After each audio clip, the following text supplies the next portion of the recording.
Today, everyone's talking about electric vehicles. You have the Rimax and the Porsche Taycan.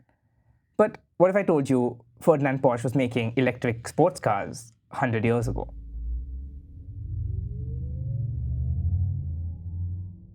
In 1900, Ferdinand Porsche designs the Loner Porsche, which is an electric car with hub-mounted electric motors.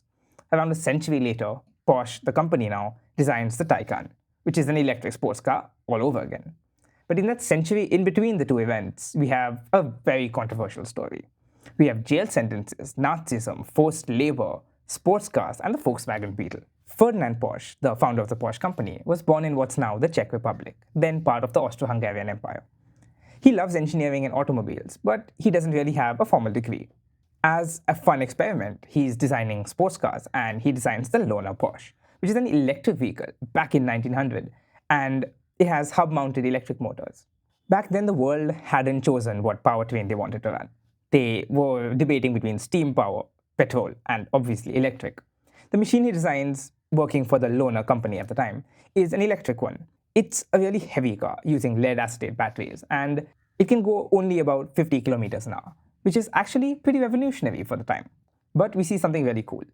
His powertrain isn't complicated, it's very clean, and that's actually the point. We're rediscovering that with electric vehicles today. He's just around 24 at the time, and he wants to do bigger things. So he goes to join the Daimler Motor Company, which is Austro-Daimler at the time, and later eventually becomes what we now know today as Mercedes-Benz. While working here, he designs sports car engines, but also, during World War I, he designs aircraft engines and even chassis for tanks. Post the war, he goes on to found his own design company, Porsche GmbH. He's not yet designing cars all by himself, but he's just consulting on other projects where his expertise would be needed. And the fame his expertise brought attracted the attention of a man called Adolf Hitler.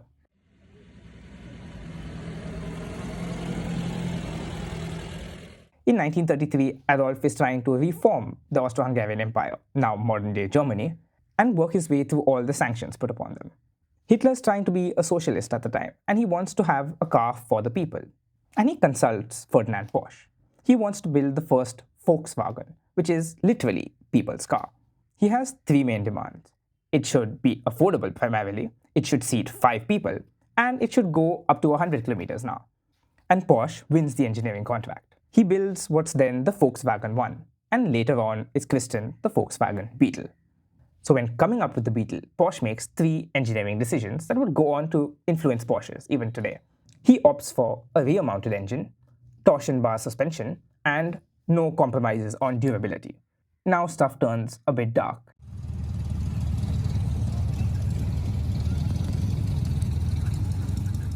In 1937, Porsche joins the Nazi Party, and he's officially part of the SS. So the Porsche company at the time is involved in 3 main projects.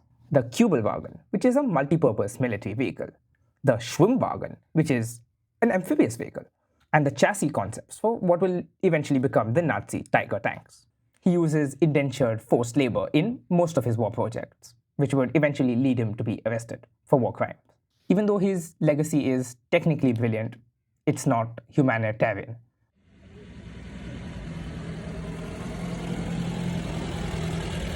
In 1945, Germany loses the war, and Porsche is arrested by French authorities for his forced labor and other war crimes. He's held for 20 months in jail without any trial. Porsche is in jail, and his son, Ferry Porsche, takes over the Porsche company. And he makes a very interesting management decision. He pivots away from military equipment and even commuter cars, and he decides to make sports cars. In 1948, the first Porsche sports car is born, the Porsche 356. It's designed in Gmünd in Austria. It has the same Beetle engine, rear-mounted, overall focus on durability and quality, and torque-rod suspension. But he adds a little more to his father's design. He wants a focus on being lightweight. He focuses on engine balance and overall racing capabilities. And if we look at the silhouette of the car, it still has that iconic Beetle design. In 1950, he shifts production back to Germany, Stuttgart, where he submits his designs for actual racing use and meets with large-scale success. As the company moves into the 60s, it locks in and creates the Porsche 911. If you reached this far in the video, you should probably like and subscribe. And drop a comment and tell me what we should do next. Okay, back to the next chapter.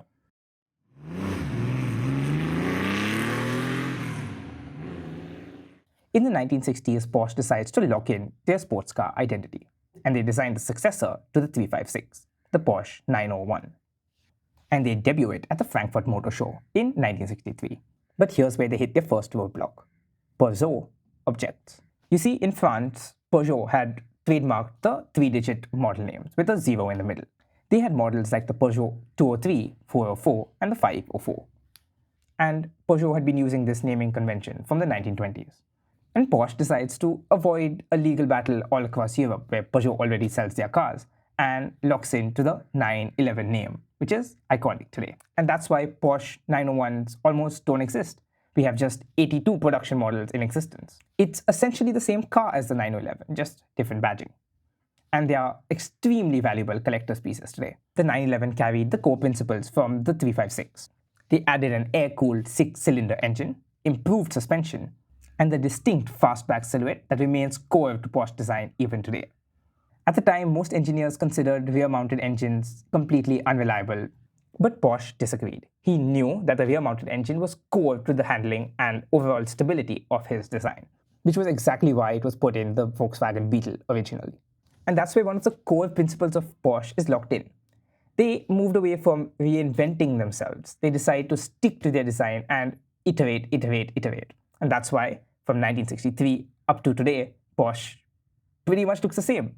You can get any model from any point of time and know it's exactly the same Porsche design from the 1960s. Originally, the Beetle. So that's why Porsche models are called the 911s. But what's up with your badge?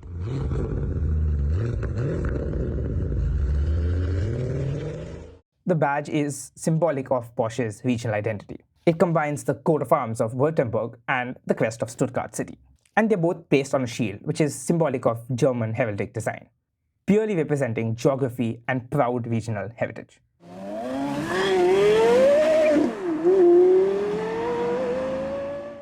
Nearly 4 or 5 decades later, the original company Ferdinand Porsche designed, Volkswagen, is building commuter cars as usual, while Porsche remains an independent sports car brand. Volkswagen, focused on large-scale production, is losing a lot of money because people can't afford to buy cars anymore. But Porsche is still prospering because the rich are still buying sports cars. And Porsche decides to take advantage of this destabilization in the market. And in 2005, they start buying up Volkswagen shares. You see, this isn't just a hostile takeover. Porsche isn't greedy and doesn't just want to gobble up the struggling Volkswagen. Volkswagen is still controlled by the original Porsche family. You see, Ferdinand Porsche had 2 children. The son, Ferry, who continued building the Porsche brand, and his daughter Louise, who marries into the Piech family. And her descendant, Ferdinand Piech, is CEO of Volkswagen at the time. This wasn't just corporate, it was actual family lending a hand to each other. Porsche gradually keep buying up shares, and by 2008, they own almost 75% of the whole Volkswagen company. Hedge funds had seen what was happening and decided to short Volkswagen stock, assuming that the price would eventually plummet. And this is when Porsche play their masterstroke. They reveal how much of Volkswagen they actually own, and these same hedge funds were shorting Porsche stock, try to buy up as much as possible. But there's no freely traded shares available on the market anymore because Porsche owns them all, and Volkswagen survives. As a result of all this, Volkswagen briefly becomes the most valuable automotive company in the world. It was one of the largest short squeezes in history that completely failed.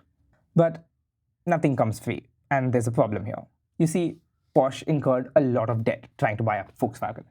In 2008, the financial crisis hits and credit sources dry up, and Porsche can't sustain their leveraged position. But again, the family plays a masterstroke.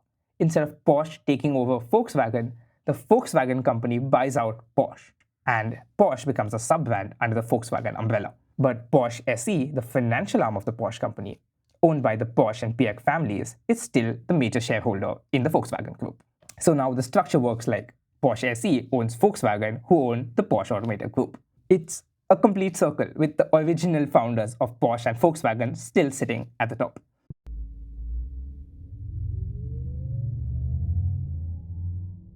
The Porsche brand now is a complete profit machine. They have extremely high margins on their few sports car models that they focus on, much higher than Ferrari or Lamborghini.